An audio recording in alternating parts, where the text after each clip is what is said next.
Hello and welcome to episode 4 of the Jam Gamecast. My name's Matt, here along with my co-host Jim. Jim, what's up? Doing pretty good, Matt. How about yourself? I'm pretty good. So it's been a couple weeks since our last podcast. We have a few topics we want to talk about tonight. The first topic we want to talk about is retro sports games. So we'll just dive right into it. Jim, do you have any retro sports games that you want to talk about or have good fond memories about? I sure do. I remember spending many an hour on the PC playing the backyard sports games. I don't know if you remember playing any of those. I know specifically that I had backyard baseball, soccer, hockey, and football, but played baseball probably the most. It was kind of like a sandlot type of setting. A lot of the fields that you would play in would be kind of like maybe like an alley, a parking lot, or like an abandoned lot somewhere. But then there were a couple that were like legitimately set up baseball fields with lines and stands and just had the baseball look. But the main thing that I really liked about the backyard sports games was how they had a mix of like the best pros at the time and kind of just like player characters that they had, and they were all good, and the player characters had some of the funniest taglines, playing those sports. And I actually had backyard baseball for PlayStation 2, and remember that, playing that all the time with stars like Dontrell Willis and Ichiro on my team. Yeah, I don't remember you having that on the PS2. I remember we had backyard baseball on the PC, and I remember backyard soccer and football on the PC, but I don't remember backyard baseball on the PS2.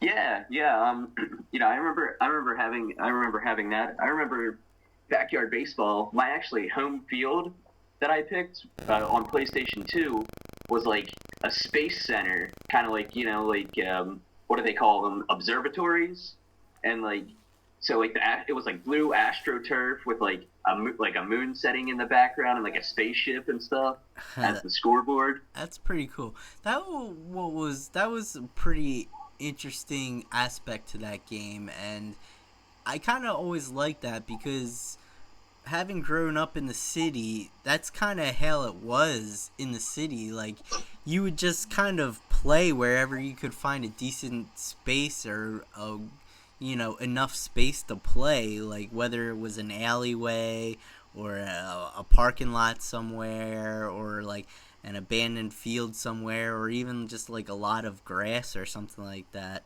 But that was always a fun aspect to that game. Yeah, that's what I really liked about it. And again,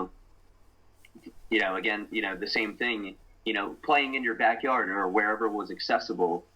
And that's kind of how backyard soccer was, as well. They kind of had like your, like the tiers, kind of, just your very basic setting to like the best really nice field, that you could get. But I think backyard sports was just like so great, and being able to play it with all the power ups that they had for the different sports. I remember them more specifically for baseball as opposed to the others like soccer. I remember there was one where you could get like an aluminum bat, and like Oh whenever you yeah, hit it, it was like automatically a home run. yeah, So I would always save that for my worst hitter on the team, which was always like the pitcher. yeah. I remember that power up, and then they had like line drives or like you could hit one and it was like the ball would like wiggle around all around crazy and no one could get it, or like there'd be one that like burrowed into the ground and then randomly popped up somewhere on the field. uh yeah, and I only remember the baseball ones too. I don't really remember any of them from soccer. I probably played backyard baseball the most, and I played backyard soccer. I remember maybe playing a little bit of backyard football, but definitely baseball was the one I played the most. And you mentioned another interesting aspect to the game, the fact that they had a good mix of like actual professional athletes from that time period, and then they had like a good cast of characters themselves that, you know, that were created specifically for the game. Yeah, I remember, on the PC version, I had like a stacked team. I remember I had like Mark McGuire as my first baseman, Sammy Sosa in my outfield, and that was around the time when Mark McGuire and Sammy Sosa were the faces of baseball. Hitting all the home runs, and it was the constant race of who's going to get the record, who's going to hit more. Did they hit one tonight, or did they hit multiple tonight? Yeah, I remember that. It was about 96. And I still, just a random memory, I still remember where I was when Mark McGuire broke the record. I was in the pizza shop that was around the corner from our house. I remember they had the TV on and the game was on, and I remember watching him break the record while I was at that pizza shop. Yeah, that's when he hit 62, and was it Roger Maris's record that he broke? I Yeah, think. yeah, it was Roger Maris's record. Um, but yeah, they had. Yeah, I remember watching that on TV. Okay. Yeah, and they had, like you said, they had a good mix of players. I always remember though one of their specifically created characters that was just made up for the game, and that was Pablo Sanchez. That kid was Oh yeah, Pablo Sanchez, man. that kid was amazing. He's probably one of the best best video game created characters ever. Like I'm surprised we didn't mention him during our list of top or our favorite video game characters, because he could definitely make that list. He could do Oh yeah, everything. certainly. He could pitch, he could hit home runs, he could run fast, he could catch, he could throw far and hard.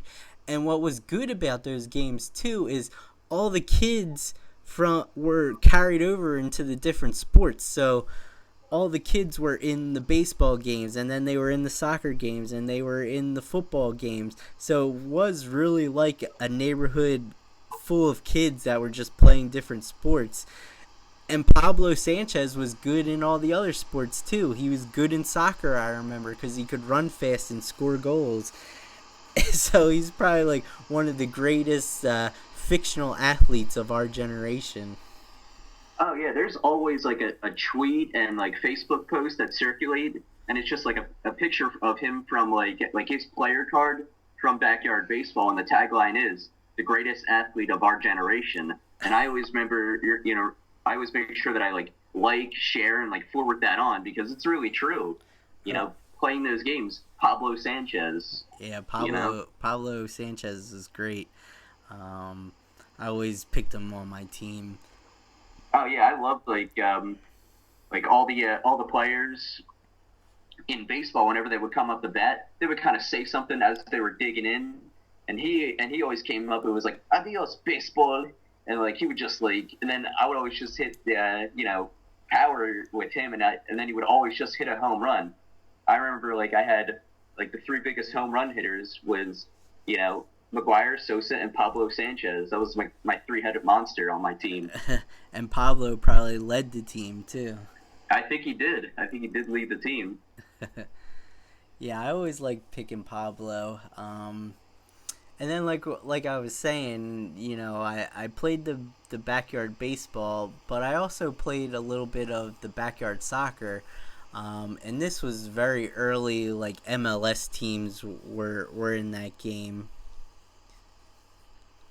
Like Yeah, I remember like Tampa Bay was in it, but they don't have a team anymore. And was Kansas City called the Wizards at one point? yes, yeah, the back in the well, actually not even that long ago. I think it was maybe 4 or 5 years ago.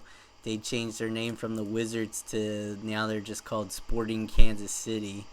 Um, but yeah, they were the Kansas City Wizards back then, and yeah, I remember Tampa Bay was in that game, and Tampa Bay hasn't had a team in years. Not sure what their last year in the league was, but it's been many years since they had a team. And I remember them being in the game because the representative from their team, the professional athlete, was a player by the name of Carlos Valderrama, who was a great player at that time period. He was from Colombia, and he was a really, really good player. And I remember him being in that game, and I remember Brian McBride, who's was a really good U.S. player. And he was young at that time, too, because that game was prior to him going over to England and playing in the Premiership. Yeah, I mean, like, I remember far more baseball players than I do soccer players, but, you know, the big one for me was always Kobe Jones. For me, he was kind of like the face of the MLS at that time. Oh, yeah, definitely. Kobe Jones. He spent his entire MLS career with the Galaxy. But, yeah, another great U.S. soccer player, one of the best of all time in U.S. soccer. Was Alexi Lalas in that game as well? I'm not sure if Alexi Lalas was in that game, but I know Pretke was in that game. Okay, yeah. I think he was a DC United player. Okay, and remember there was somebody. I'm not sure if I'm getting like if I'm combining one of the player characters and a pro, but there was somebody named Pete. I remember. What was the name? Pete, like, was their first name. I forget what their last name was. Oh, yeah, I don't know. I might be picturing a pro and naming one of the backyard kids, as they were called. Oh yeah, was that their official title? I think it was. Okay. I think they were called Backyard Kids. It would make sense. But yeah. Yeah, the soccer game was a fun game too, but I think I had a little bit more experience with the baseball game. Then I played the football game a little bit, but not a whole lot. I'm a bigger soccer fan than I am football fan. Oh yeah, like I can't even remember any of the professional football players just because like it wasn't really anything that I followed really. I think the only one I remember was Peyton Manning. I think he was in the game. Okay. I think Peyton Manning and maybe Ricky Waters, but I'm not sure. Oh, know who I just remembered from the PC version of Backyard Baseball? But Chipper Jones was in that game because they used to always make fun of him, and he would come up and they would say, "Oh, look, it's Larry," which was Chipper Jones. Chipper Jones' real name was Larry, but he never liked to be called Larry. Oh yeah, I remember that. I remember Jeter's was like something like "Watch and Learn." Oh really? Yeah, he like kind of real cocky. Okay. Yeah, that's right. Derek Jeter was in that, and A-Rod was in it too, I think. Yeah, Nomar. Was Griffey in that? Oh, how could I forget the kid, man? He was in that. Oh yeah, because he had the backwards hat and everything. Oh yeah, he did. Yeah, man, how could we forget about Griffey Jr.? Oh man, yeah, because I remember that was my outfield was like Sosa in right, Griffey in center, and like I said, I think that was before Ichiro's time because I had him on my PS because he came in over in 2001 to play, and I forget who I had playing left field for me, but yeah, and I know like Kurt Schilling was in that game, Randy Johnson was in the PC version. Oh yeah, you're right, they were. Yep. Yeah, because I think Kurt Schilling actually might have been the Philadelphia Phillies representative. Yeah, when did Schilling leave the Phils? I think it was like 2001 because he went right to the Diamondbacks and they won the World Series. I'm pretty sure. So yeah, he probably was the Philadelphia Phillies representative. Yeah. Yeah, and I remember Johnson being in the game. Yeah, wow. It's all coming back to us now. Oh, yeah. Yeah, but I had some good memories. Like I said, I played the PC one. I didn't even know we had a PS2 version. But yeah, if Oh yeah, I played that all the time. Ichiro probably wasn't in it till the PS2 version. Yeah, I remember that that he was on my team. He was my leadoff hitter, and then I had Jimmy Rollins who was hitting second right behind him. Then I had Dontrelle Willis on that team, and like I remember I always tried to throw a no hitter, but I could never do it. I always had like 4 or 5 one hitters at the end of the season. Yeah, I would always try. Whenever I played a baseball game, I always tried to get the no hitter, but I was never even successful. I don't even think I was ever close.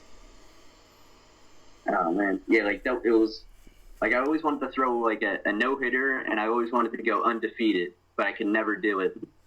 Okay. All right. Well, is there any other retro sports games you have fond memories for? Oh yeah, this is probably my favorite PlayStation One game that I ever played.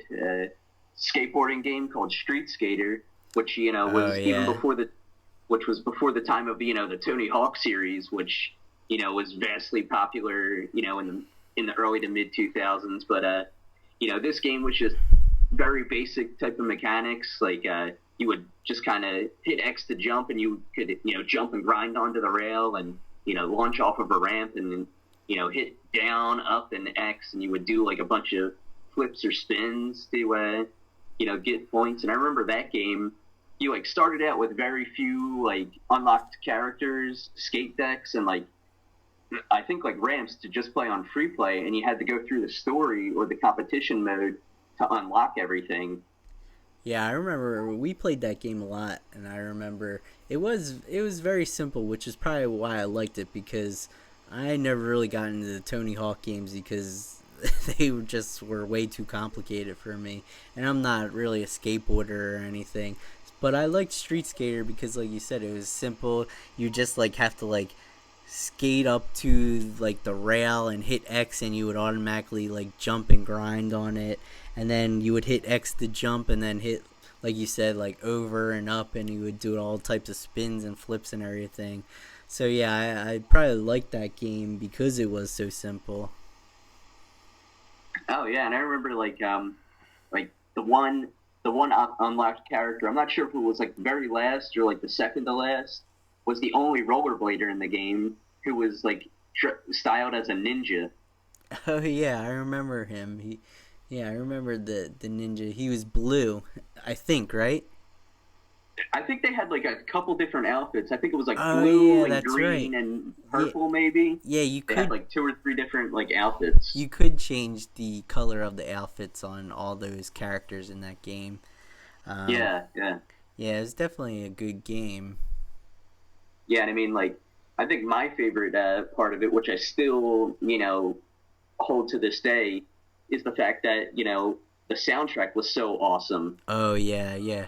That was a great soundtrack. It was, all the songs on that game were good. And what was cool about that game is you could put that into your CD player and it would play the tracks on the song as if it was it was like a CD, a regular music CD.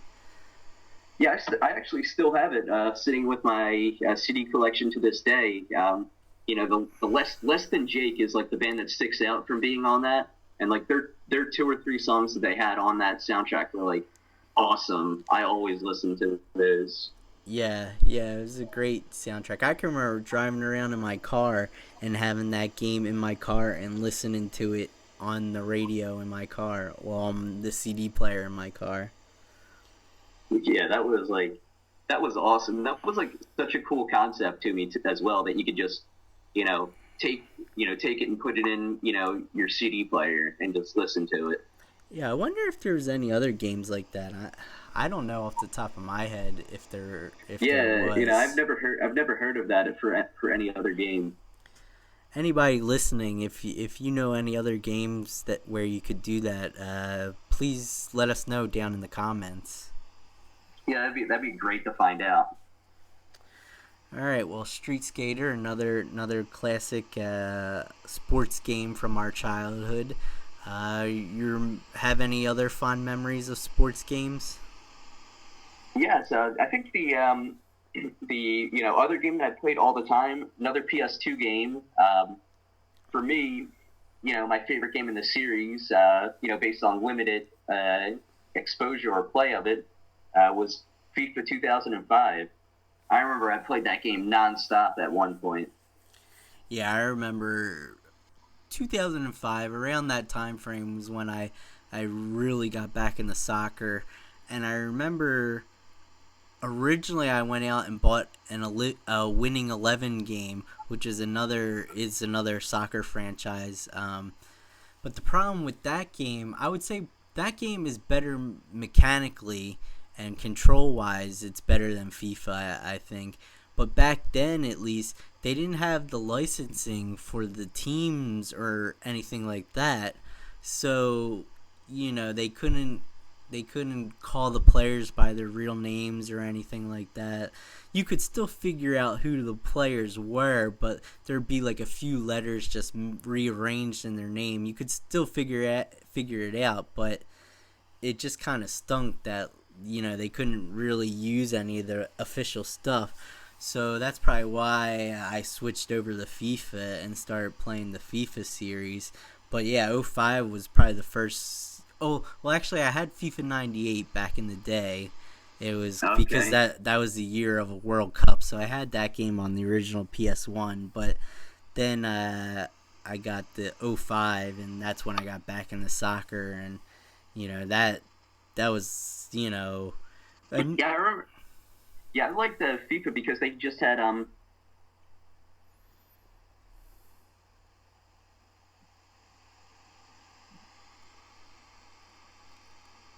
yeah, I remember I liked FIFA because they had at least the top tier football from all the regions. So I remember I played in the Dutch league. I played as a team called FC Den Bosch. Always remember it because their crest was kind of like a royal dark blue mix, which blue's my favorite color, and there was a dragon on their crest, and I was just like, what's better than a dragon? You know? Yeah, I don't really remember that team. I know from the Dutch league, I always liked to play as PSV or Ajax, which are two of the biggest teams in the Dutch league. Um, and I think we talked about it before, but Demarcus Beasley played on PSV, which is probably why we knew a little bit about the Dutch league. And Demarcus Beasley is a great U.S. player. He still plays in the MLS to this day, but yeah, I remember you always, for whatever reason, you were always playing in the Dutch league. Yeah, yeah. I can't really remember why, but I always liked playing that. And I actually had the opportunity to travel to the Netherlands when I was in college, and I was in the Amsterdam area, and Ajax is the local team there. And I remember just walking down one street, and they just had all Ajax banners on both sides, and I was just like, oh man, that's Ajax. And a couple of the people that we were with from over there were like, oh, you know about Ajax. So we were kind of, and I was, kind of shared my experience playing, FIFA 2005, with these people that I had met. Okay. Yeah, FIFA '05 definitely was a classic game from our childhood. Well, not necessarily childhood. By that time, I was in college and everything, in '05 and when I was playing that game, but still definitely a classic game. Um, all right, well, is there any other sports games you have fond memories of? Yeah, I mean, I guess we could probably maybe consider driving games as a sport, as part of sporting games. I remember playing Gran Turismo 2 on PS1. I think the reason was that was when the first Fast and the Furious movie came out, and that's when like I was kind of introduced to like fast cars and like street racing. I thought that was like so cool, Is and like Gran Turismo kind of gave me an opportunity to like do that and kind of like race and win, earn points or money to purchase a new and better car and soup up the car that I already had. Oh, so that's why you got that game. I never thought about it before because we're not really big car guys, and I Yeah, guess and that was your game. I remember you got that game, yeah, that was my game. Yeah, and I never thought about it until you just said that. I never thought like, why did Jim get a racing game or a car game, you know? But yeah. Hmm. But yeah, that's a great game on the PS1, and I was actually watching something recently, and I'm pretty certain that they said that that's the number two all time best selling. Well, number two on the all time best selling list for the PS1. Oh yeah, and I think it was recently, and I think they're still making the Gran Turismo games, and I think I saw Gran Turismo 6. Some at one point when I was in a store shopping for games. It was just kind of sitting there on the shelf. Yeah, I don't follow the series or anything, but wouldn't surprise me if it's still going. And I guess they would probably be on like a number six for the series. Yeah, yeah. But I think that was like the only kind of driving game that I ever remember playing. I know like friends of mine that played the Project Midnight games and the Forza series, but I never got into those games myself. Yeah, I've heard of the Forza series, and I know it's pretty popular, but I don't really know much about it. I actually own a Forza game. It came with my Xbox One, but it's actually still sitting in my game room, still completely sealed. I never even bothered with it or anything.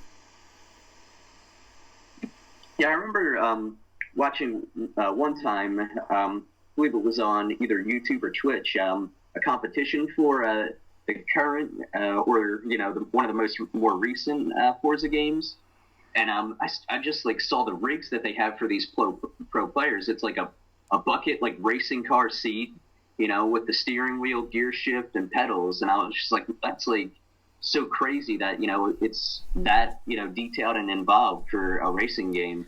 Oh yeah, I know. I've seen some videos where people, build a whole construct and have the steering wheels and they're like almost professional looking driving seat and the pedals and gear shifters and everything like that. It's just, a lot of people get really into those driving games. Yeah, I mean, it reminds me of kind of like the arcade setups that you have for, some of those arcade racing games, like Cruis'n USA, I think was one of them. Oh yeah, yeah.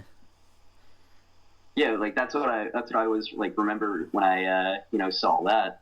And I mean, they had steering wheels, back around, I think PlayStation 2 days, but that was all, the hardwired days. I think now everything's wireless, so you can have an easier setup.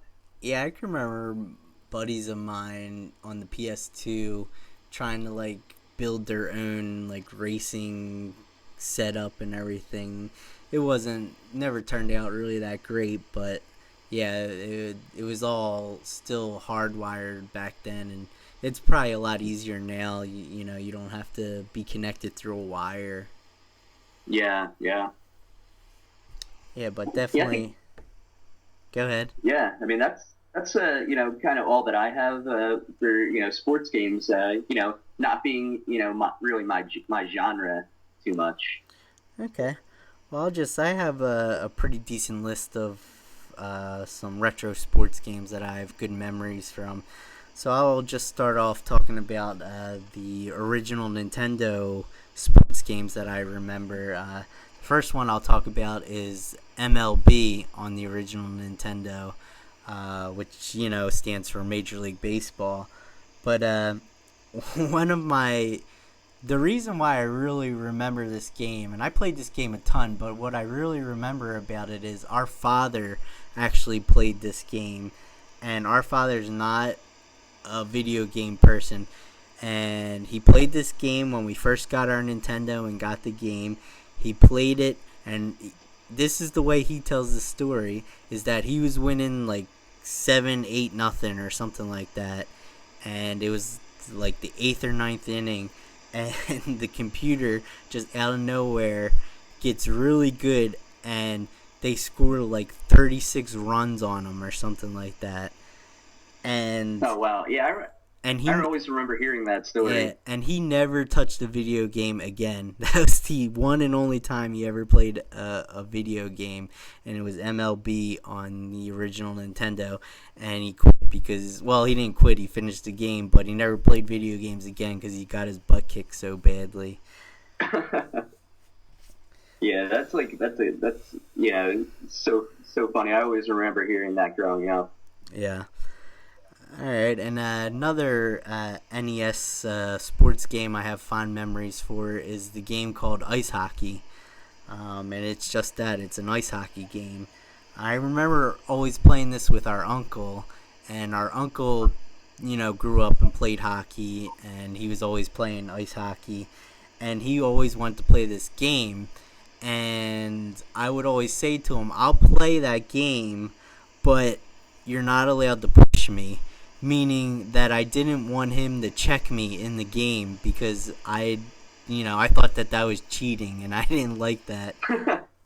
But what was interesting about that game and a nice aspect about that game is you could kind of set your own team. Like I think you had four players and a goalie, and basically you had three choices of player type of player. You could either be a really skinny guy, which he was really skinny and he was really fast, but if he got checked, man, he went flying and he would lose the puck right away. Then you sort of had like your middle of the road guy, not too big, not too small. He had average speed, and I think I would always pick a couple of him. And then you could pick the really like big heavy guy, and he was really really slow, didn't skate fast, but he could check, and if he checked you, your guy would go flying, and he was good for that reason. So I usually would pick two middle of the road type of guys, one really skinny fast guy, and then one like big enforcer type of guy. And that would always be my setup in that game. Okay, yeah, I'm not sure if I remember that game. I probably watched you guys play that, but I don't think I ever played it myself. So I was probably too young. Yeah, you had to have at least watched us play the game. You probably didn't play it, but you probably at least watched us play the game. It was a fun game, and it's a classic game. Pretty certain most people know ice hockey on the original Nintendo. All right, and so the next NES game I want to talk about is one of my favorites, and I'm not a big fighting game fan, and I guess you could classify this as a fighting game, but it's more so a sports game, and that's Punch Out. I actually own both versions of it. I own regular Punch Out, or is it called Punch Out featuring Mr. Dream? And then there's Mike Tyson's Punch Out. And I remember always playing that as a kid and playing it. We didn't own it when I was real little. I didn't get it until I was older. But I remember friends of ours had it. And I can remember always going to their house and playing it.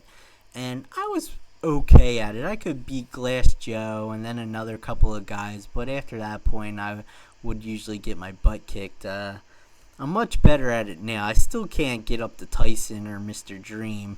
I can get up to like Soda Popinski and maybe like a couple guys after him, but I can't get up to Tyson or Mr. Dream or anything. And I'm sure if I did, I'd probably get my butt kicked. Oh, nice. Yeah, I always, whenever somebody mentions Punch Out or I see Punch Out, I always think back to when I was a senior in high school and I had a computer class, and the teacher was really cool. Like as long as you did your work after you were done your work, for the last 15 minutes of class or so, maybe even more sometimes, we were able to just do whatever.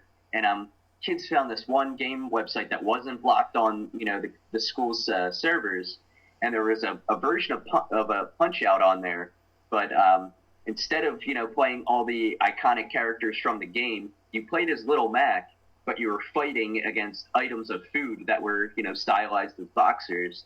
I remember one of them was a bowl of cereal that, when he got knocked out, all the cereal would pour out of the bowl, and like that was when you knew that you won. And then there was like a giant donut, I think it might have been jam filled, so you'd see like the jelly coming out. But yeah, I just always remember seeing kids playing that ROM, and I always was just like, that's Punch Out. That's Punch Out. Whenever people talk about the game. Punch Out with food.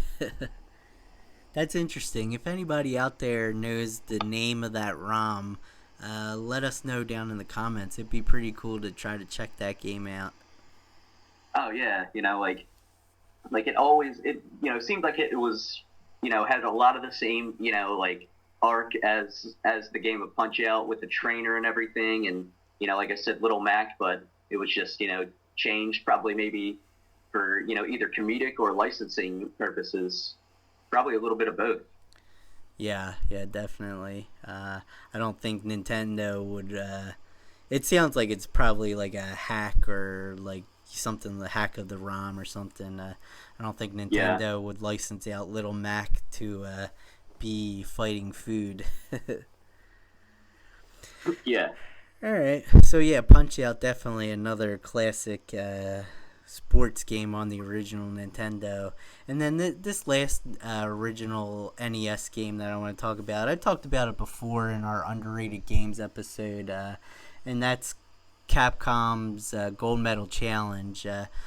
Since I previously talked about it, I won't go too much into it, but that was another really, really fun sports game that I always used to play on the original Nintendo, and I have lots of good memories of that game.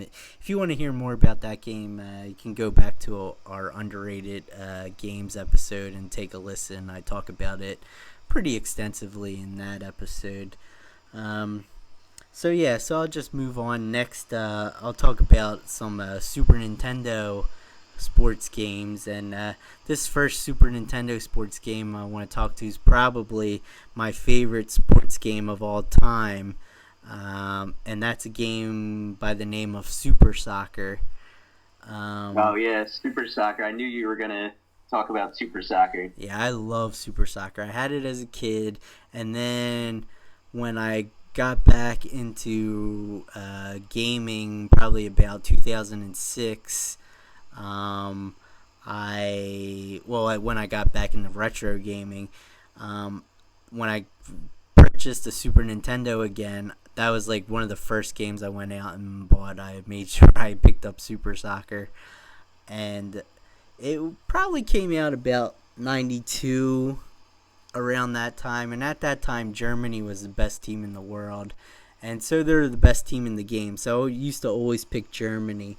And I remember you would go through and play the different countries and teams from each country, and I remember the last game was always against Argentina because they were the second to best team after Germany. So you would play Germany, or you would play Argentina, and you would win, and you would win the trophy, which was supposed to be the World Cup, and your guys would be going around celebrating, holding up the cup. Then out of nowhere, a soccer ball just comes flying in, knocks the cup out of your hands, and the referee from the entire tournament comes running out, picks up the trophy, and basically says, like, you're not the real best team in the world, you're not the real champions. If you want to be the best, come play my team. So you go and you play his team, and they're called Nintendo. And Really? Yeah, they were dressed in all black uniforms, and they were crazy good. They were so good. I remember I used to get so frustrated and so mad because I could never beat them. I probably tried tons and tons of times to beat this team. I could never beat them until I remember finally one time I was able to sort of hold them off, and it was a very low scoring game. Usually when I played them, I'd get my butt kicked like 7-8 nothing, something like that. Well, for some reason I was just having a really good game, and it was tied. The entire game was tied 1-1. And I remember with like 2 seconds left in the game, their team fouled my player in the box, and I got a penalty shot, and I scored the penalty shot. And then, of course, there's only two seconds left, so I went on and won. and I was just going nuts because I was like, what a way to finally beat them on like a penalty shot with 2 seconds left. And I just Oh was, yeah, that must have been like yeah, that must have been great. I was ecstatic, and like that's one of my favorite video gaming memories because it took me so long to finally beat them. I've since gone back and I can beat them pretty easily now, but back when I was a kid, it was such an accomplishment. I was so proud of that I finally was able to beat them. Oh yeah, I remember I played that game a few times, and I ended up having to forfeit the game because I got so many red cards and like I forget how many players it cut me off as, but they were like, basically, you can't play anymore because you fouled out too many times. Yeah, that happened to me once. I think it's 8 players. If you get down to 8 players, they don't let you continue anymore, and you basically have to forfeit. But yeah, Super Soccer definitely. I'll go ahead and be on record. That's my favorite. My favorite sporting game of all time is Super Soccer. Wow. All right. Next game I want to talk about on the Super Nintendo is NHL '93. I remember we didn't. I think eventually we owned this game, but originally I remember borrowing it off of my friend, and I always liked playing that game. And I always remember it because there was a little trick to scoring. Basically, if you would go around the net and kind of circle around the net, the goalie would get stuck on the like corner of the net, and you could basically just skate around and you'd have an open net to score on. And I used to always score like that. Oh man. Yeah, I guess it was some sort of glitch or something. I don't know, but that's how I always scored. And at least in the Super Nintendo version, I don't know if the Sega Genesis version was like that, but the Super Nintendo game version was like that, and that's what I used to do. Yeah, I mean that's another game that I just don't really remember. But I mean, you said 1993, and I was two to 3 years old at that point.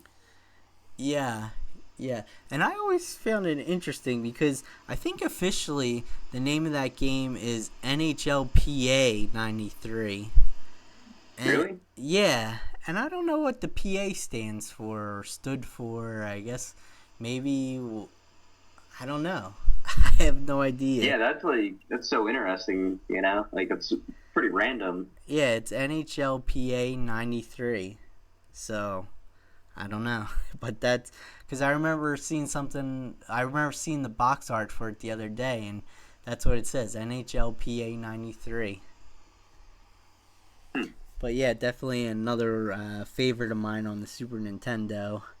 Um, and then the last Super Nintendo game I want to talk about, and it's funny because I remember when we would play the Backyard Baseball series, Backyard Baseball always reminded me of this Super Nintendo game, and this Super Nintendo game was called Extra Innings, and Okay. it's a baseball game, but it's a very Japanese take on baseball. Like I remember they used to show it, and they would have cheerleaders up on the dugouts and stuff like that. I used to think that was funny because as a kid I was always like, "There's not cheerleaders at baseball games," you know. Yeah, yeah. But yeah, and the art style of the game has a sort of an anime feel to it as well. Um, and it was very like anime-ish and cartoonish and stuff like that, which is probably why I liked it so much because I liked that art style. But it was similar to Backyard Baseball because Yeah, what were the Go ahead. Yeah, I was gonna ask what the do you remember what any of the teams were called in that game, or were they just kind of like arbitrary made up names? I don't know, to tell you the truth. I always assumed that they were made up names, but who knows? Maybe they were Japanese league teams. I don't know. Hmm. That's something that we should probably look into and check that out. That would be interesting. Yeah, it'd be If after all this time it turns out that they were like actually actual Japanese baseball teams, you know? yeah, that would be really interesting.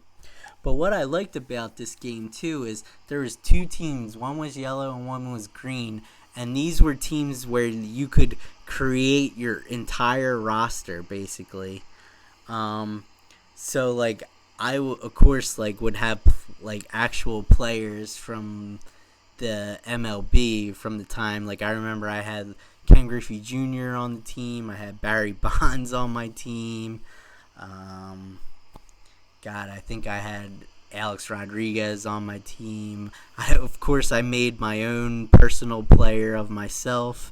Had him on the team, and you could like assign your like stats and like your power and stuff. So like, I would have like a few players that like were really like jacked and strong and would always hit home runs, and then you could like for pitchers you could always set like how like hard you want to throw. And earlier when you talked about trying to get no hitters in baseball games, I always tried to get no hitters in this game, and I never came close to getting a no hitter in this game. But this was another one when I got my Super Nintendo again back in like '06. This was another game that I picked up. I remember I picked it up at a flea market for like a couple bucks or something like that. It has a torn label though, so if I ever find a new one with a better label, I'll probably upgrade. But yeah, this was another game that I had to pick up when I got a Super Nintendo again. Alright, so then I'll move on to the PlayStation, and these are this will be my last game because I actually also had Street Skater on my list, but we already talked about that one. But there is another game on the PlayStation, and it was a snowboarding game, and it was a game by the name of Cool Borders. You remember this game, Jim? Yeah, I was thinking about this game earlier today. I was like, there was a snowboarding game, but I just couldn't come up with the name. And Yeah, that's what it was, Cool Borders. yeah, it's Cool Borders. Very kind of similar to Street Skater, I would say. Yeah. Pretty easy in the mechanics. Like you would just kind of go up, and if you want to grind on something, you just pretty much hit X, and when you would go off jumps, you would just kind of hit the different buttons and do crazy spins and stuff like that. But this was another game on the original PlayStation that me and my friends were obsessed with this game. We were always playing this game. Yeah, I remember I wasn't as good as that game as I was at Street Skater because it was all like downhill, like slalom style. And I remember I would always just like crash into trees or be crashing into like the sides of like the course that you're supposed to be on. I remember I always remember playing that as well. Yeah, I was pretty good at Cool Borders. I was also pretty good at Street Skater. I don't know which one I would say I was better at. I was pretty good at both of them, I guess. But yeah, and Cool Borders had good music too, I remember. Yeah, I remember like that was kind of for me around the time when it seemed like kind of like action sports was becoming popular, and gaining more and more of a following in culture. Yeah, With the it's definitely around a time when skateboarding and snowboarding were becoming more mainstream and more popular, which is why video games probably helped with that, I would say too. Oh yeah, definitely. And I remember Cool Borders. I think there was like at least a couple sequels to that. I think it went. Think there's at least a Cool Borders 3. I don't think it went. Okay, yeah, I remember seeing Cool Borders 2 at different places. Yeah. At least. Yeah, and I think there's a Cool Borders 3, but I don't think it ever went any farther than that. But yeah, Cool Borders was another classic game that we had a lot of fun with as kids, and I always have good memories of Cool Borders on the original, the PlayStation 1. Alright, well, I think that's all for retro sports games that I had. Is there any other sports games that you want to talk about, Jim? No, I believe that's it for me. I'm glad that you were able to still remember Cool Borders. Like I said, I was picturing and remembering a snowboarding game, but I just couldn't remember what the name was. I was like, was it called Shredders or something like that? Yeah, right. Like, yeah, but Cool Borders, It that was it. came to me the other day. I was sitting down and I was kind of thinking about what old sports games that we like to play, and it took me a second too because I was like, "Oh, there's a snowboarding game," and then all of a sudden it just came to me. Because I remember the intro, and they would say it. They'd be like, "Cool Borders," and that's how they said it. Yep. So like, Yeah. it Exactly. it just like popped into my head. I was like, "Oh yeah, Cool Borders. That game was awesome." Oh yeah, totally, man. Yeah, that intro was like awesome. Yeah. All right.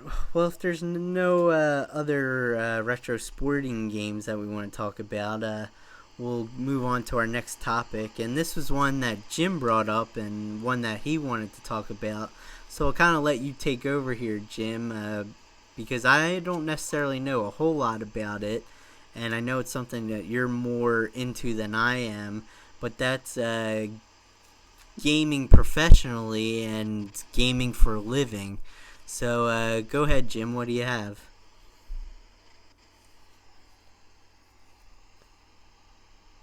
Yeah, I wanted to bring this up, mainly because I kind of discovered it really last year. I'd always kind of known that there was like gaming tournaments out there. I remember back in like the early to mid 2000s, I think like 2002 or 2003. There was a show on MTV. I'm not sure if it's still on, called True Life, and they had one of the episodes was called True Life, I'm a Gamer, and they kind of followed around like a bunch of different people. I think there was like four different storylines going on, and two of them were people that were like playing video games for money. There was a guy that was playing that Golden Tee golf game, with the rolling ball that you had to use, or Oh like the yeah, rolling mouse. the arcade game. Yeah, and like he was playing in tournaments for that. But then they were following, probably one of the, you know, pioneers of the pro gaming scene, Jonathan Fatality, who was like at one time like the highest, paid, the most winning esports athlete, as they would come to be called. And like they were following him around, and he was playing games like Quake, Quake 3, and Painkiller on the PC, and they kind of followed him to a tournament, and like he won like $10,000, and I was just like, really? This guy made that much money playing video games? And like that was at a time when I was just having some trouble in school, and I was like, I don't know if I want to keep doing this school business. Can I play video games and make money? And people were always like, you can't do that. Yeah, I remember this episode that you're talking about, and God, this had to be early 2000s, like 2002, 2003, or something like that. And I remember in the episode when they're showing the different PC gamers going to different competitions and them traveling around with their huge PCs. Like now, I guess it's probably a little different now because I guess it's a lot easier to travel around with laptops or whatever they use. Like now they just use like regular like flat screen monitors and stuff like that. But Oh yeah. and I'm sure that I'm sure professional gamers don't use laptops to game on, but I would assume that it's probably a lot Yeah, easier to I, travel yeah, I around think it's now. definitely a lot easier. Yeah. Um, and it's funny you mentioned the Golden Tee. There's a very niche uh, community for that still out there. I believe that there's still servers out there that monitor high scores and everything for that game. Like if you have your arcade cabinet and you hook it up to the internet, I'm pretty sure there's still servers out there that track high scores and everything for that. That's a still pretty popular, I would think. Although I was watching an arcade show that I watched the other day, and they talked a little bit about it, and they mentioned that it's losing popularity a little bit, but there's still players out there that play that game. Yeah, I know. I've played it recently at a bar that I go to with some friends sometimes, and they have a machine there, and I think it's only like a quarter, 50 cents to play around. Yeah, you always see it in bars. I would say you'd probably see that more in bars than you do actual like arcades that are out there. You know. Yeah, definitely. Yes, I mean, as I was saying, I kind of got, back into, or kind of actually started following, professional gaming, about a year ago, actually. There was a YouTuber that I've been following for a couple years, by the name of Swoozy, who does mainly storytelling videos. But he would always talk about like being a pro gamer and competing on like TV shows that were on DirecTV and one that I think was on Sci-Fi, for World Cyber Games (WCG). And I actually decided to go and look up the WCG Ultimate Gamer on YouTube, and they had both seasons of the show on there. And they were only like about 22 to 25-minute episodes, so I went through it, and they had all these different gamers from different genres, like fighting, shooting, driving. That was actually around the time when Guitar Hero and Rock Band were kind of getting big. I think the show was maybe like in the time frame of 2009 to 2011, so it was around when those games were popular, the Guitar Hero and Rock Band games. Was there a professional scene for like Rock Band and Guitar Hero? I think there was, and I think there still might be. I haven't really seen anything lately. Those games, and also Dance Dance Revolution, or one of the whatever the modern iteration is. Okay. Yeah, I mean, I guess that makes sense because you mentioned Dance Dance Revolution, and I can understand, or I could see how there would be a professional community for that. And if there's a professional community for that, why not have one for Guitar Hero and Rock Band, you know? Yeah, I mean, it's type of thing where I think that's very easy to have a competition for, especially Guitar Hero. I think there was a versus mode on that. I only played that game very sparingly, but I do believe there was a versus mode. Cool. Yes, I mean, this game would kind of forget how many contestants there were. I think maybe 10 or 12 contestants, and they would go through these different challenges that they had to do. And I mean, a lot of the main challenges had to do with games where they either had to go head to head, playing against the other contestants, or all the contestants would play, and like the highest scores in whatever the game was would move on, and like the bottom two would have to go to a face-off in whatever game they were focusing on for that week. Because they did have they had Dance Dance Revolution on there. And Guitar Hero, face-offs, and they also had, one of the Forza games, and there was, I believe, a Halo segment as well.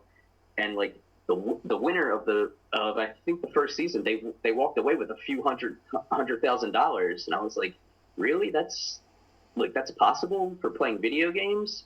And like this was, again, like this was last year, 2016. So, how many years on from the MTV, True Life episode that I had seen? Like, I thought it was still kind of like in what I saw on the True Life, very, very small, prize pools, just people in their basements. But this was in an arena out in California that they were happening. So I actually got, more into it, and, watched a documentary about probably one of the most popular games today on League of Legends via Netflix, called All Work, All Play, which was like really eye-opening for me. Yeah, and I watched that as well on your suggestion, and it was pretty interesting to see.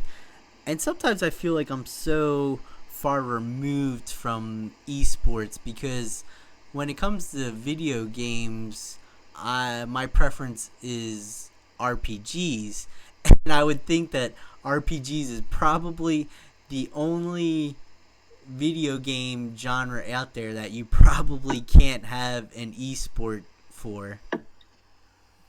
Yeah. I mean, that's kind of why I became attracted to games, MOBAs, games like Smite and League of Legends, because there kind of was like the like a little bit of an RPG-esque to it with Yeah, that's true. item building and making your character stronger throughout the match, which I thought that was more interesting than playing one of the FPS esports games like Call of Duty or Halo, Yeah. because those were just not in my skill set really. Although I still play them, just for fun, at other times. But I started to after watching this documentary, I think the competition for North America they were hyping up at that time of the documentary was two of the best North American teams in Team Solo Mid and at Cloud9, which those are two of the most popular North American League of Legends teams to this day,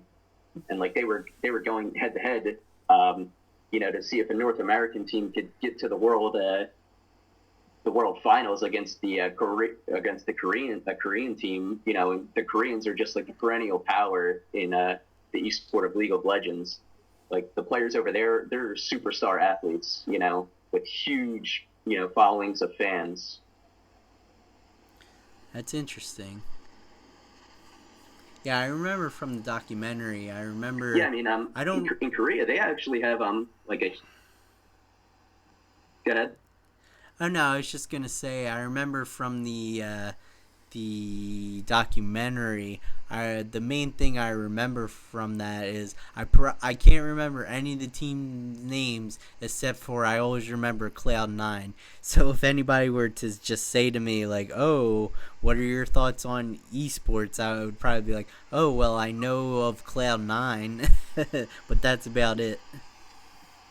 Actually, a couple of the guys from that Cloud9 roster, I was just watching a couple matches a bit ago. They were actually on Cloud9's Challenger team, and that's the thing that I like about League of Legends. They kind of have promotion and relegation. So some of the bigger organizations have like Challenger training teams that play in the Challenger League, but if they get promoted, they have to their organization that they own, like a Cloud9, can't have more than two teams or more than one team in the LCS, the League of Legends Championship Series. Oh, okay. So they had to sell off that roster, and they actually sold it off to an owner of the Milwaukee Bucks, who restyled them as FlyQuest. And whenever I get the opportunity to watch the LCS on Twitch, I always look for FlyQuest. Okay. So yeah, it's really interesting now. They're having these teams. I wonder if you're gonna start to see some merchandising from these teams, like T-shirts or something like that. That would be really cool, actually. If you could get like a T-shirt of your favorite esports team or something. Oh yeah, you definitely can. All these organizations do have stores that you can go on, and you can pick up T-shirts or even certain jerseys, hats, all types of merchandise. The esports organization that I really keep up with, they don't have a League of Legends teams. They're mainly a shooter organization. It's called Optic Gaming, and from what I've seen, they're the best at marketing their brand. And like a lot of their players have their own merchandise that's styled after the Optic logo and everything, and their hats and their T-shirts are always cool. And they actually have like their own supporters, and the supporters are called the Green Wall, and like they have a lot of their own like T-shirts, and a lot of these teams actually have their own controllers made by the company that I've mentioned numerous times before, SCUF. They actually in their own colors and schemes and everything. That's cool. Yeah, I mean it's really like a traditional sports in that sense. Like you go and people want to get the Yankees jersey or the LeBron James jersey. It's the same thing in esports. You can go ahead and get the Optic hat or the Cloud9 jersey, what have you. And I was just looking at the list when I was looking into this and learning more and more about it. Like all the genres of esports, like the different sects of esports that there are. Like I said, there's like FPSs, fighting games, League of Legends, MOBAs. Some of the most popular games are League of Legends, which is a MOBA, Counter-Strike Go, which is a FPS on the PC, which is a search and destroy game. I think they play something like 30 rounds against each other, and they have terrorist side, which your job is to plant a bomb and have it go off, and they have counter-terrorist side, which your job is to stop the bomb from going off by any means necessary. So whatever side you're on, if you're the terrorist side and you plant the bomb or kill the whole entire other team, which it's 5v5, you win the match. And then the counter-terrorist side, it's you either kill all the terrorists before they can plant the bomb, or kill all the terrorists and disarm the bomb, or disarm the bomb. So it's kind of something that you would have to either watch a bit yourself or play. I always find that playing the game is easier. When I first saw the all work all play documentary, I didn't really understand what a MOBA is, but since I've been playing Smite all the time, I really understand the inner workings of strategy for a MOBA, and really like watching League of Legends more. That's interesting. So I know in that you mentioned different genres. How many different genres or types of games are there esports for? Well, I mean, there's probably the big shooters, which again are the most popular. I would say is globally is Counter-Strike, Go, and then there's Call of Duty, and Halo, and there's like multiple game modes for Call of Duty and Halo.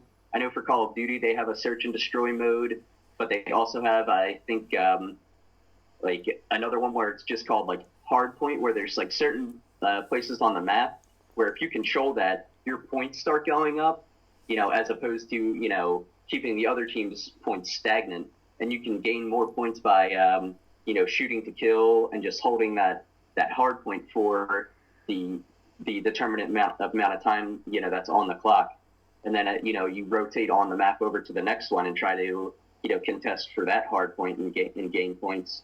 I think that game mode goes up to 250. First team to 250 wins the round. Wow, that's interesting. So it's like not only is there just like oh well, this is the Halo League. There's also like different like specialties within the Halo League. Like, oh, there's this version of it, or this version of Halo, or this version of Halo. Well, it's kind of like there's matches. Like if my team was playing your team, like we might play Search and Destroy, and then we would play like I think it's a lot of times they're best of fives or best of sevens, and like the first one to win 3. So you have like more than one type of game mode that you're going to go up against the other team in. It's not like in Counter-Strike where all they play is Search and Destroy.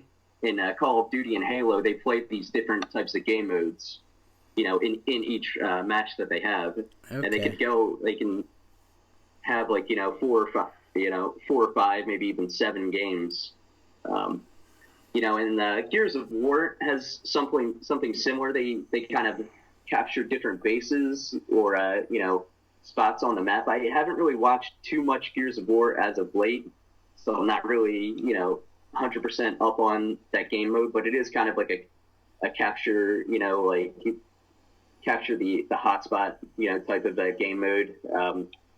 And then there's obviously the more traditional fighting games where it's first to KO your opponent. You win the round. You play a certain amount of rounds. Maybe such as a best of 3 or a best of 5. Okay. Now I know too. I mean, I have very limited knowledge of esports, but I know too. There's a big like fighting game scene, especially for Street Fighter, right? Oh yeah, Street Fighter, Marvel vs. Capcom, Mortal Kombat, Smash Brothers. They're probably the 2. Oh yeah, like Smash Brothers. Yeah, they're some of the most popular fighting games, but there are a lot of fighting games on the scene actually, and I think some players just stick to one, and some players diversify. Okay. Yeah, I know. I hear. Yeah, but I mean, actually the most popular game, according to what I've seen, on the esports scene, just in regards to, I think like the amount of money that players have won.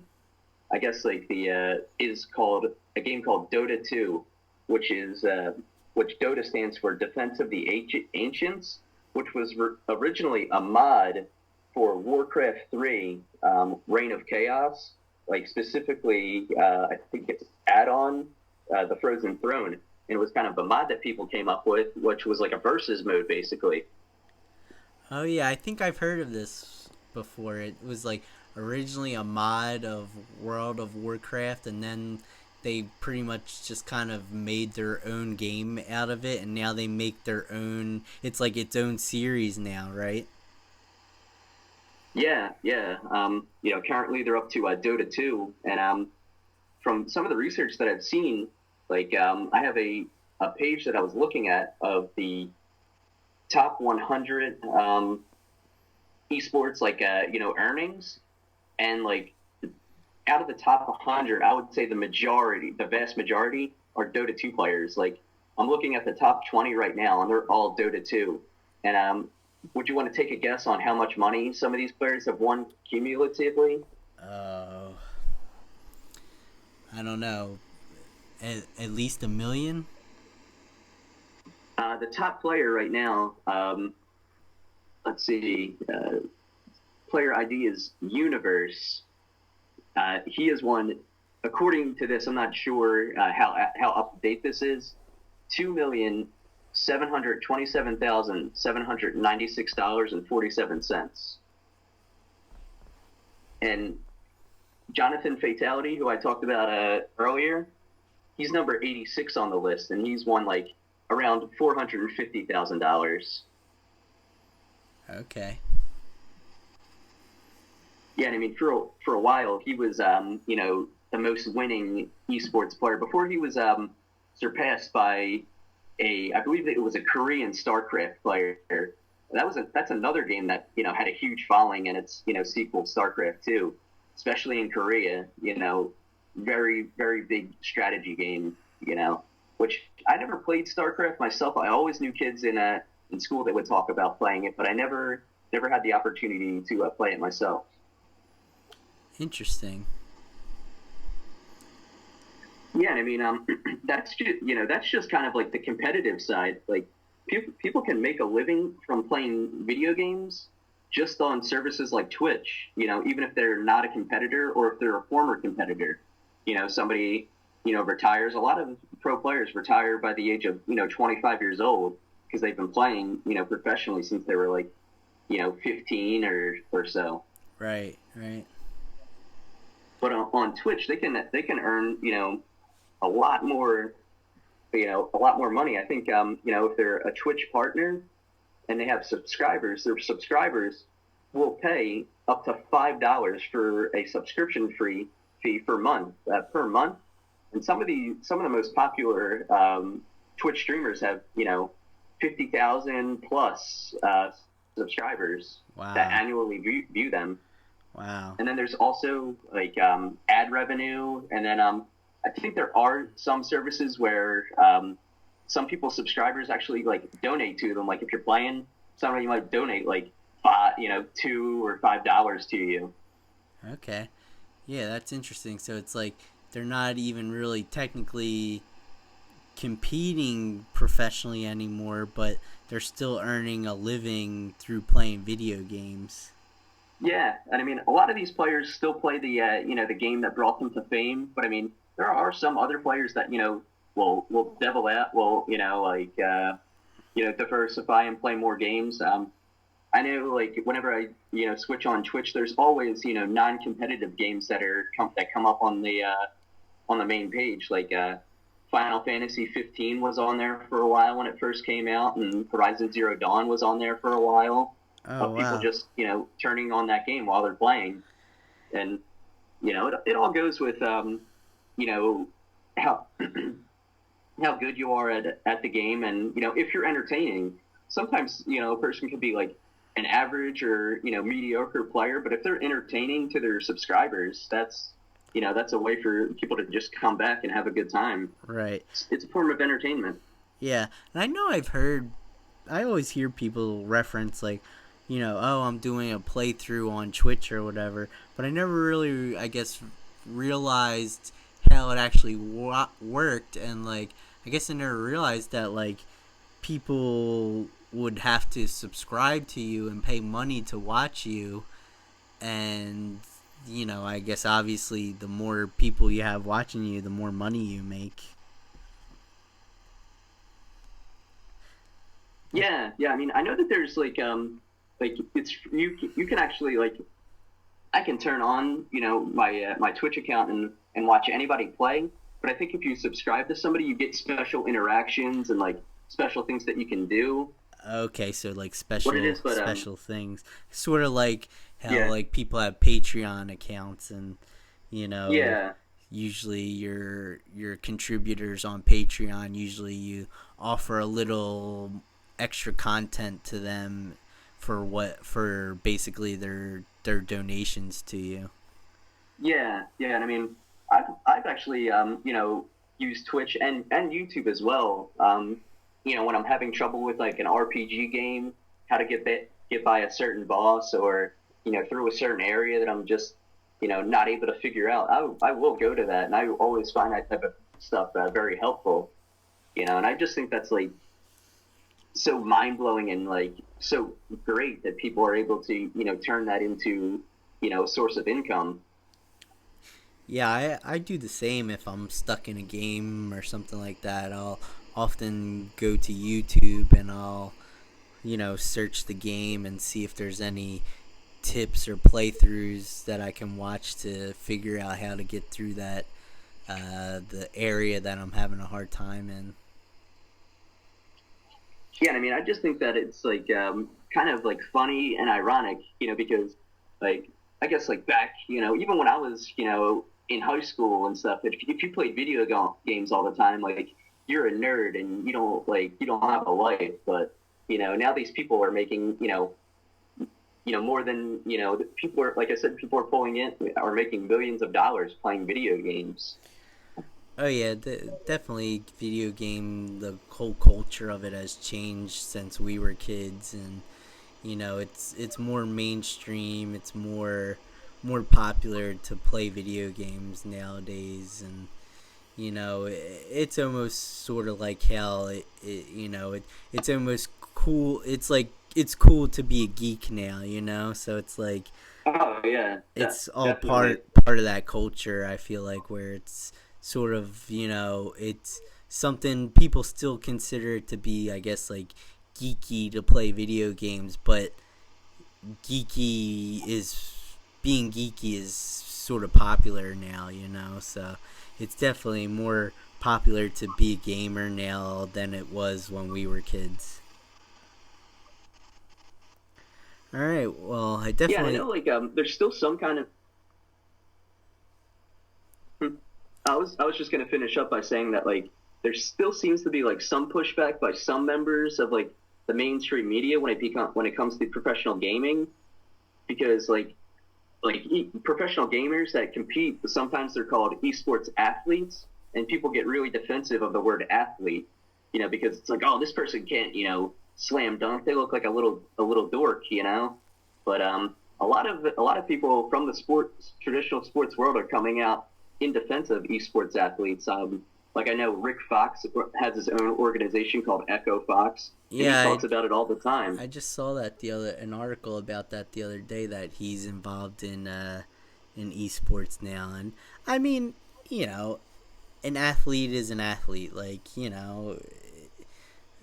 video gamers can, if you're playing an esport, yeah, call them an athlete. That that's fine. Uh, Yeah, I mean that's what I think. I mean, like I would say that there's you know, some maybe football players or some baseball players that can switch sports and compete, and there's some that can't. And I think it's the same way with video games and esports. Like a football player can't come in and play to get the best Street Fighter competitor. They'd probably get whooped. Where that Street Fighter competitor would definitely get destroyed on the football field. yeah, yeah. I mean, it is what it is, and Yeah, certainly. if they're called esports athletes, and that's what they're called. Who cares? they're an athlete, so Yeah, I know.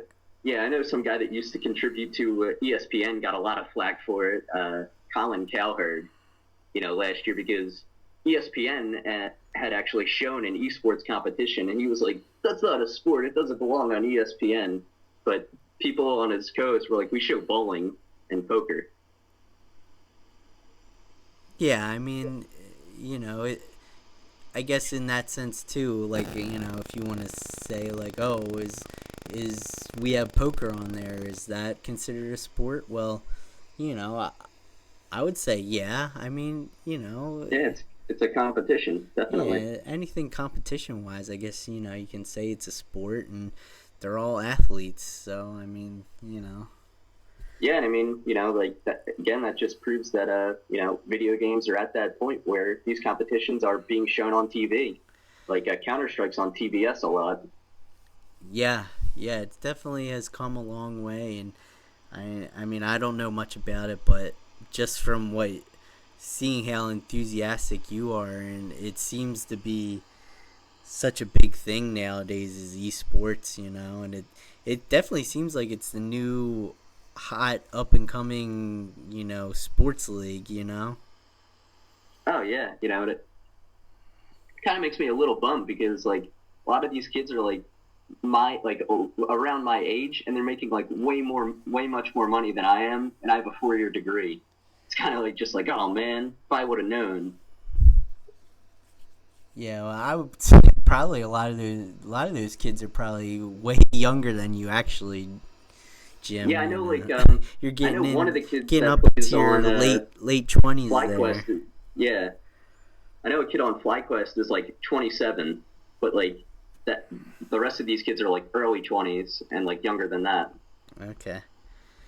All right. Well, yeah, it was definitely an interesting topic, and we definitely, I know at least I definitely learned a lot more about esports tonight. So yeah, you'll definitely have to be our esports expert on the show. All right. All right. Well, let's move on to our normal topics that we talk about every episode at the end. Um, Jim, what are you currently playing? Well, I've actually been playing my Nintendo DS a lot lately. I did some traveling over Easter, and always good to bring your handheld system on long plane or car rides. So the game that I had in my Nintendo DS was Pokemon Sun. I beat the game, and I like beating the game meaning I beat the the story, the Elite Four, and then the post Elite Four storyline. Okay. But then I just kind of looked at my Pokedex, and I didn't have too many Pokemon in my Pokedex. I think I had like 35 or so. So I just decided to see if I could fill up the Pokedex. And the Pokedex is in the Alola region, which is where you're playing in Pokemon Sun and Moon, has 279. So I just started to go around and see if I could fill up the Pokedex.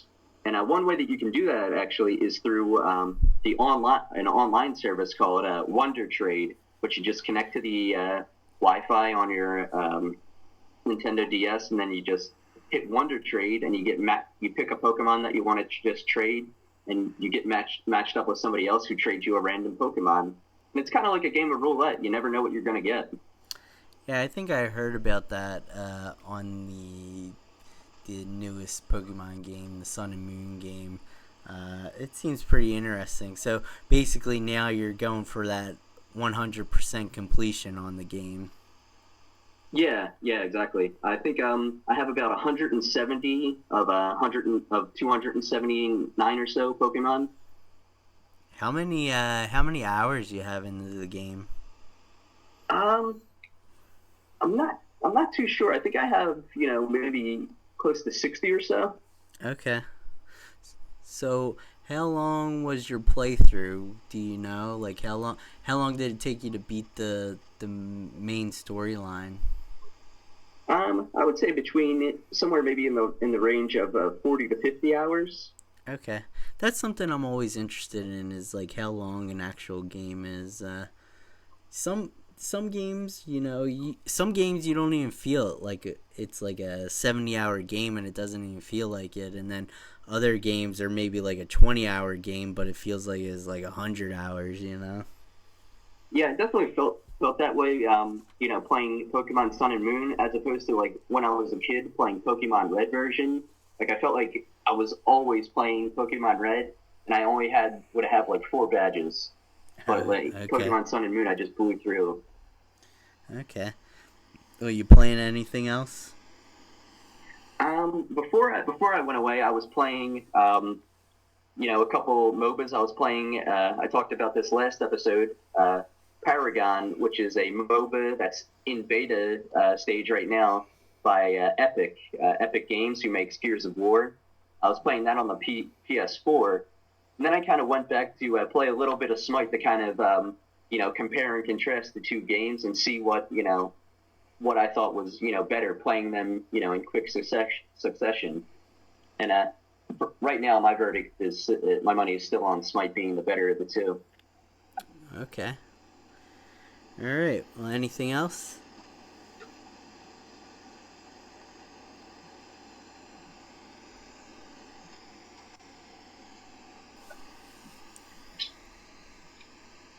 So that's it. That's all you've been playing.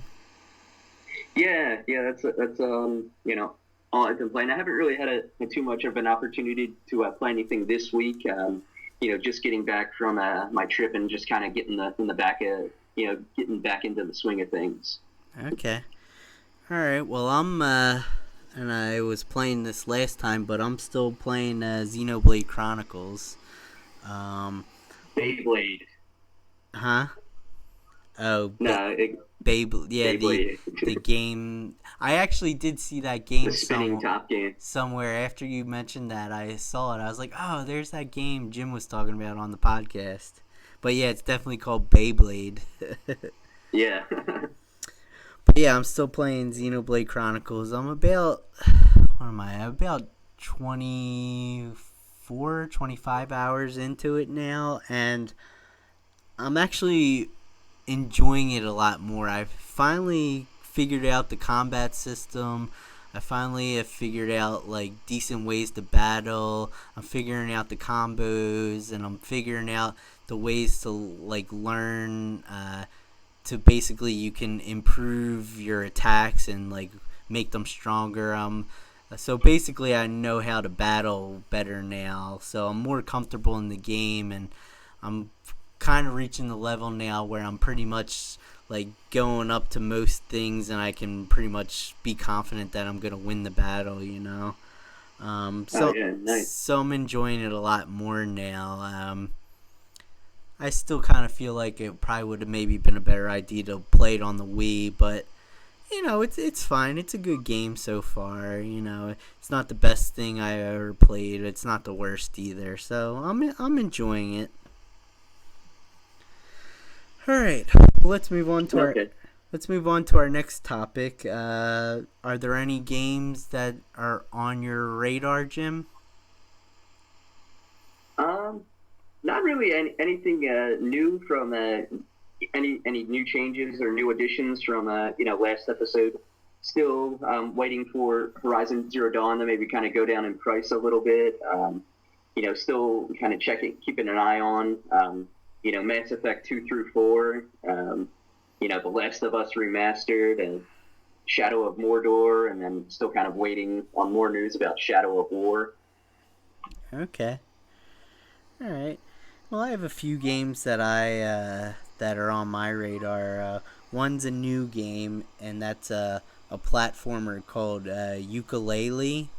It's a game that's made by Rare. At least I think it's made by Rare, and it's a platformer, and it's got the like basic like mascot character. He's like a little lizard guy. And it looks pretty cool. I know it's for sure it's on the Xbox One, and I'm pretty certain it's on the PS4 as well. So I'm interested in picking that game up at some point. And then the next two games are older games that I just kind of have come across and checked out a little more, and I think I definitely want to pick them up. One is an Xbox One exclusive, and it's a game called Recore. And I basically found out about this game because on YouTube I saw someone do a review on the collector's edition for it. And this collector's edition, the box is huge that it comes in. It's so big, and like it comes with a really nice statue and everything like that. And so I checked out the game, and the game actually looks pretty cool. So I definitely want to check that out. And then the other game I checked out, and it kind of ties into a recent pickup that I picked up. But I checked out the Telltale game called The Wolf Among Us. And Okay, I've seen that around before. yeah, and it actually looks really good. And I never knew, but it's like in the same universe as the Fables comic book. Really? Yeah, and it like takes place in that same universe, and I don't know if any of the characters from the comics are in the video game, but it takes place in the same universe, and it actually looks really good. I like the Telltale games. I beat the Back to the Future game, and I own the Walking Dead game. And so I just kind of randomly was like, oh, I see this game all the time. I'm going to check it out, and checked out some reviews of it, and it looks really good. So I definitely want to try to pick that up now. It's on a lot of stuff. It's on PS3, Xbox 360, PS4, Xbox One, PS Vita. So there's a lot of options out there for it. So I definitely want to try to pick it up. Well, yeah, I would say, Telltale makes some really great games, visually, I think. Yeah. Well, and I'll kind of use that as a segue into our next topic, which is our recent pickups. And I recently picked up Batman, the Telltale series game, which I'm really excited about. Like I said, I like the Telltale games, and I love Batman. So I know a lot of people will think it's too slow and not enough action, but I don't think that'll bother me. I probably still gonna be really into it. Yeah, I'll be interested to kind of find out about that. Because Batman always, did strike me as being more fast paced, and have watched a lot of the Telltale games, like the action sequences for the Walking Dead game and for the not Lord of the Rings, Game of Thrones, and their action sequences are actually pretty good. So I'll be interested to hear how they do it for Batman. Well, yeah, and I think people were pretty much comparing it to the Arkham series, and those games are really action packed and stuff like that. And I think that the Telltale series is more detective based Yeah, and it's more driven, and more detective and choice based. yeah, and Yeah, I mean Batman is the world's greatest detective, so I mean that's yeah, all he that's sure all is. all part of who the character is. So I mean, it doesn't bother me if it's more about detective work than it is fighting. Yeah. And then I also picked up a game on the PSP. I got a really good deal on it, which is why I picked it up. But I picked up Legend of Heroes Trails in the Sky second chapter. Now, this is a Japanese PSP game. It was only physically released in Japan. It'll work on a US PSP, but it'll just be in Japanese. Now, I picked it up mainly because I got a really good deal on it, and I do want to play the game. I have the first one on the PSP. I haven't played it yet, but I also want, it's a series of 3 games, and I want to play the second one. You can download it on the Vita and PS4, I think, in English, so I'll probably end up doing that. But yeah, I picked up a physical copy of the game. and the third one comes out on PC pretty soon, like next week or so. So hopefully at some point it'll be released on the PSN network or something like that. And then Oh yeah. the last game that I picked up, and I got a really good deal on this game too, is Persona 5 on the PS4. I'm really psyched to play that game. It'll probably be the next game I play. So yeah, I picked up the I guess it's like the day one collector's edition. It's like the steel book version or whatever. It's really nice actually. So yeah, I picked that up for a good deal. And so yeah, those are all my pickups. Have you picked up any games lately, Jim? No, not since I, downloaded Paragon a couple weeks ago. Haven't really had the opportunity to really do too much searching as of late.